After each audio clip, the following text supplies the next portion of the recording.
Okay, the Middle East, like yesterday, right? This exploding pager thing in Lebanon.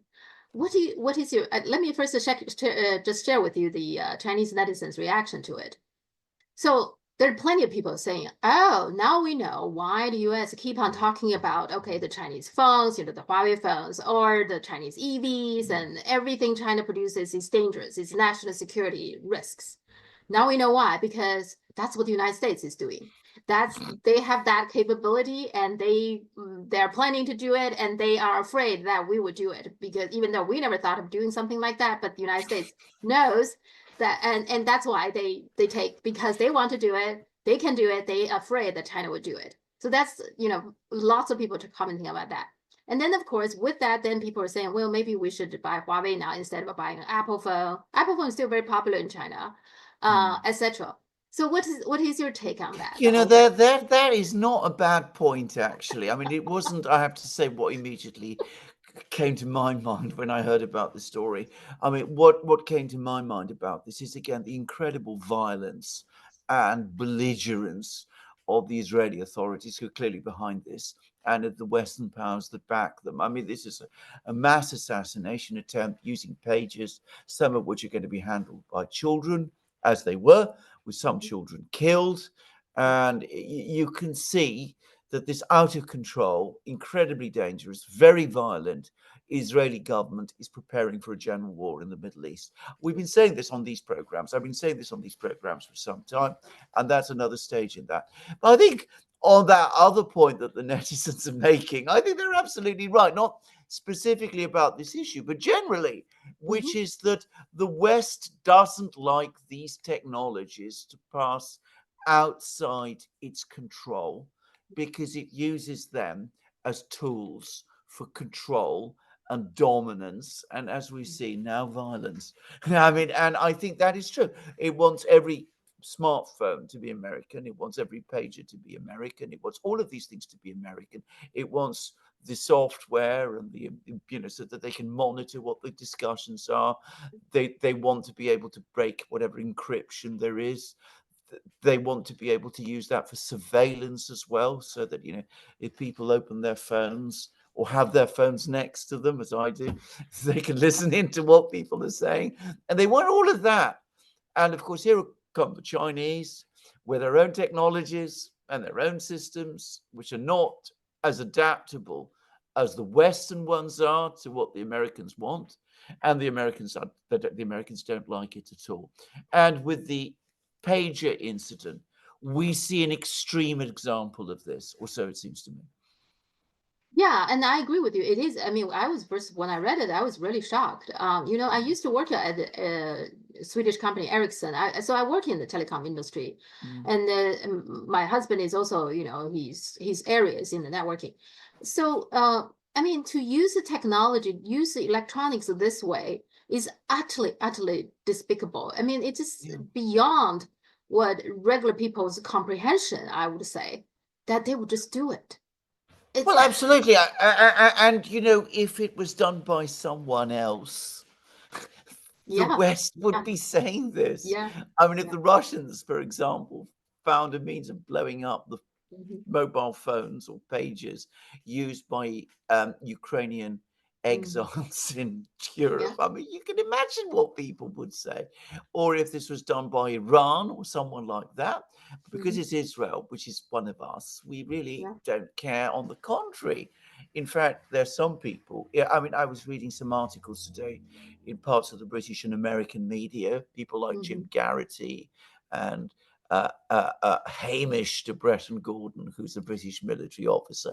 And they are in ecstasies about this, that the fact that the Israelis have been able to do this brilliant thing. I read an article in the American media, in the National Review, which said, that Israeli intelligence is awesome. They're able to carry out indiscriminate murder in this fashion. That's well, but awesome. But it does not serve the interest of Israel, because now people will not buy anything coming out of Israel. I mean, No. why would anybody? Not only that, even the products from US will be affected, because the fact that the US doesn't seem to take this very seriously. Oh, we're not aware of that, but there's no condemnation or anything. I mean, does it really serve the best interest of Israel and even the US? No, of course it doesn't. I mean, you're absolutely correct. I mean, in times of peace, for a state to do such a thing, it's first of all, it's an act of terrorism. Mhm. It is, Yes, and it is. a state that does a thing like this is engaging in terrorism. It is, Yeah. and people around the world who want to go about living their lives and who want to be able to trust that the phone that they use isn't going to kill them, they're not going to want to buy these phones. I mean, it's not difficult to think this through, but of course, in the West, we never think things through. We continue to do this, and of course, when people want, in that case, to buy Chinese phones, our Yeah. response is to launch media campaigns and legal campaigns against the Chinese companies that make those phones, and then to try to ban the phones. That's what we do now. Yeah, and this happened apparently one day earlier. Biden sent somebody from the State Department, Amos Hochstein, I think that's his name, Mm, and his mission was to talk to the Israeli Defense Minister Gallant, right, and to talk to him and trying to figure out a way to de-escalate the conflict with Hezbollah. And then this happened, like the yeah. very next day, and of course Blinken is on his way to the Middle East too. So it's always like they're trying to de-escalate, but then things get escalated, isn't Mm. it?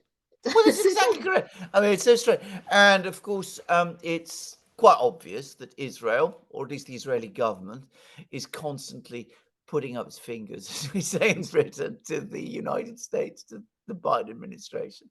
They tell the Americans come along and tell them, please, please don't do this. This isn't very good. We don't want escalation. We don't want a general war. Netanyahu and his people, who clearly do want a general war, then just go ahead and do whatever it is that they can do to escalate the situation further. They humiliate the Americans, or at least they humiliate the administration. And the administration just comes back and says, it's the fault of Iran. It's the fault of Hezbollah. It's not Israel's fault. We will defend Israel no matter what. And it's so bizarre. It's Stockholm syndrome. This business where the hostage adopts the thinking of its captor, because that's what it's become. That's what it amounts to now. So what's next then? Because also not a few days ago, the Houthis also fired two hypersonic missiles. Yeah, China reported it's two. Now the West, I think Israel admitted one, but apparently yeah, there's two. The second one they don't even notice that yeah. they couldn't intercept the first one. The second one they didn't even notice apparently. So I think that also have something, I don't know how the Israel is going to respond. Israel said they are going to respond. So Mm. what's next in the Middle East now? Well, sooner or later, one way or the other, either tomorrow or next week or in a month's time or in 3 months or in 6 months, we are going to get a war in the Middle East, a big war in the Middle East, because one side, which is Israel, wants it. I mean, when I say Israel, I mean, I again should stress the Israeli government. A lot of Israelis do not want it, but the Israeli government, Prime Minister Netanyahu, they made it quite clear they want it. They want a war against Hezbollah. And beyond that, ultimately, they want a war against Iran. Yeah. And you can see that the other side is now taking its own steps. So someone, probably the Iranians, provided the Houthis with this capability, this hypersonic capability. The Houthis used these missiles against Israel, and I think that was intended more as a warning again Yeah, sure. that we have this capability. If you go after, you could be attacked from multiple directions. You're not just up against Iran. Shoigu, who is the secretary of Russia's Security Council, has just gone to Iran. Mhm. Putin met with the Iranian national security advisor in Moscow last week. He also, by the way, met with Wang Yi, and he also met the national security advisor of India, Ajit Doval. But those people you would expect to meet, he also went out of his way to meet the national security advisor of Iran. So you can see that all the battle lines are being drawn. And we are heading towards a war in the Middle East. And to say it again, it's only happening because one group of people, the Israeli cabinet, the hardliners in the Israeli cabinet, want it. They both see the opportunity to advance their project of building, as they say, Israel in the land of Israel, setting up the temple, doing all of those things in Jerusalem and driving the Palestinians out of Gaza and all of that. And at the same time, they see the danger that if they don't do that, then the entire Israel project will start to reverse as they see it. Israel might be forced into a shameful peace as they see it. And it cannot afford the kind of long war which it finds itself in now. So it's a very, very dangerous situation. And I don't see anybody in the West making any effort to really dial it down or to pull it back. To the extent that they're calling for restraint, it's always against the wrong parties. It's always these calls to restraint are always addressed to the wrong parties. Yeah. Yeah. Then why do you think the United States so afraid? It seems like so afraid of Israel. I mean, Israel is such a small country. Is it all because of the APEC, or is there some other reason that they must protect Israel at all cost? I don't I quite get it. I don't think it is just about APAC. I Yeah. think that in many people's, I think APAC has grown to absolutely huge dimensions in many people's imagination. I'm not Mhm. denying that it has its influence and Yeah. that these other parts of the Israel lobby don't have their influence.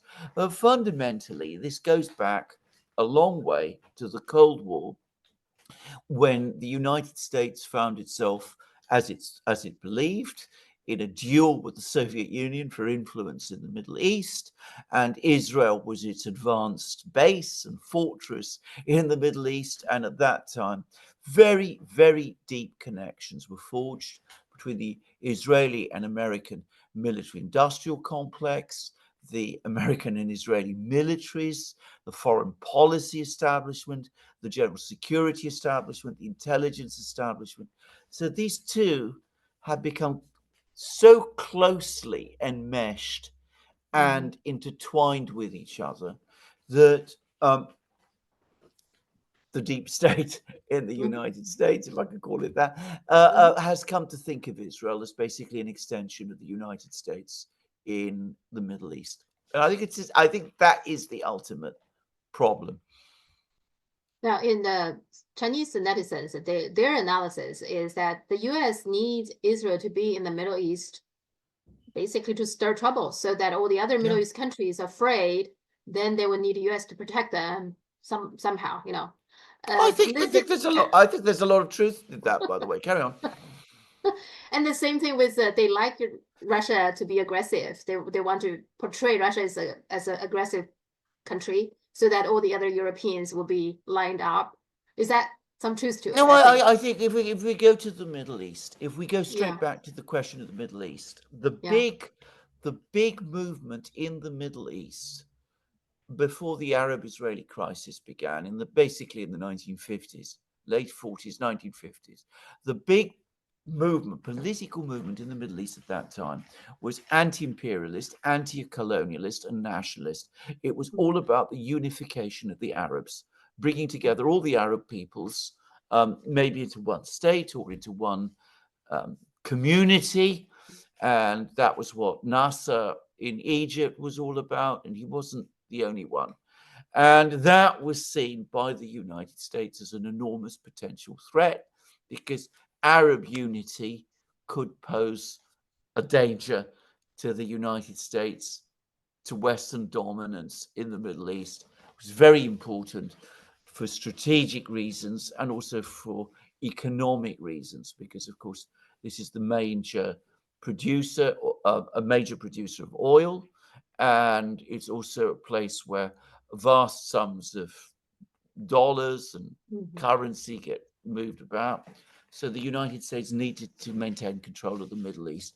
So having this very powerful country, Israel, there, which, as you correctly said, as the netizens correctly said, keeps everything tense and unstable, Yeah.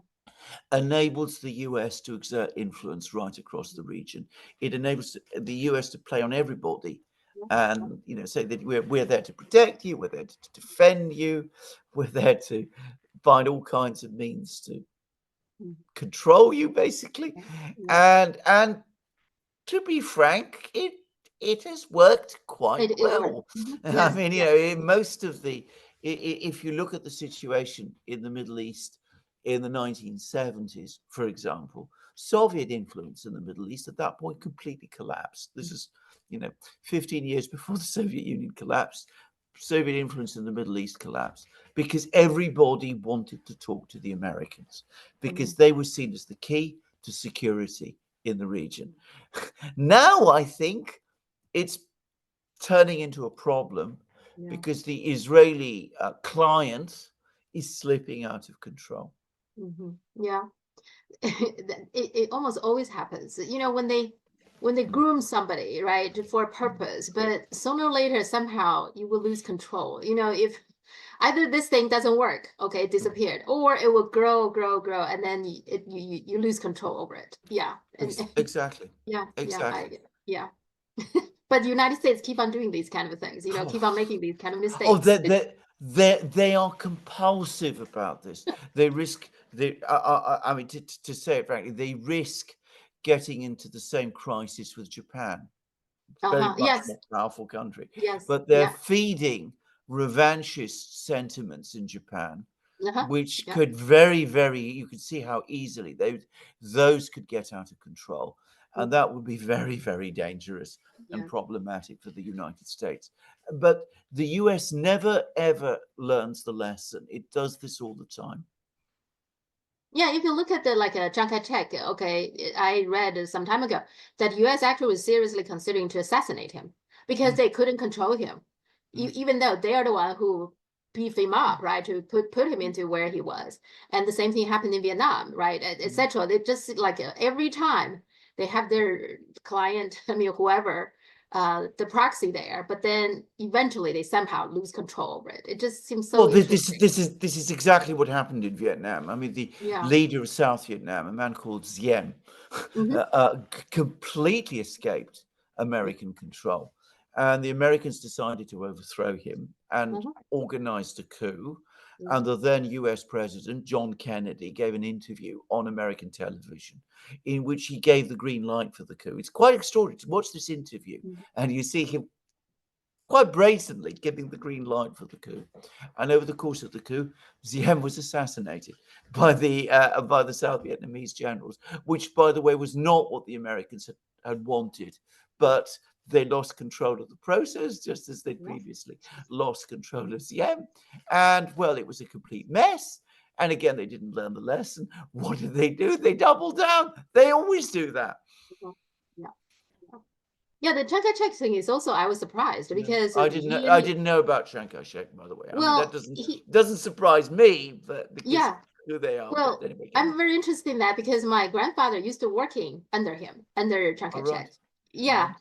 So but anyway, so they just simply think with he and in particular his wife had a really good relationship with the US. I mean, extremely Oh yeah. corrupt people, but but but nonetheless, really good relationship. I can remember what was her name, Sung, whatever. She was one of So the so three. Mei Yeah, she was one of Madam, the three sisters, wasn't she? I yes, mean, she so was. Mei yeah, Mei Yeah, yeah, but I can remember what a revered figure she was yeah, oh in yeah, the West, and yeah, how we always used to hear about Madame Chiang Kai-shek, what yeah, yeah. tremendous person she was. It was only afterwards that we learned how utterly corrupt she also was. But anyway, but she was much more. She was at that time more the face of.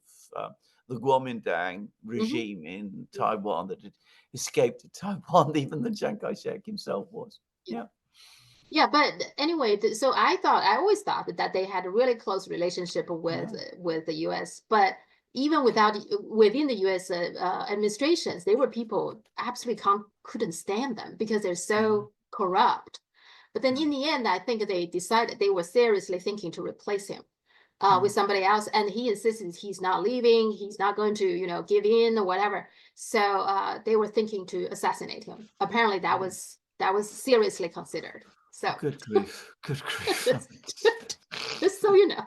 No, there you go. I mean, I knew nothing about it. I mean, it's certainly not, as I said, the image of them that was being presented to us at the time. Yeah, but it's not surprising. I mean, it's think about it. It's actually not that surprising. They lost control of him also. No. Yeah. So Yeah.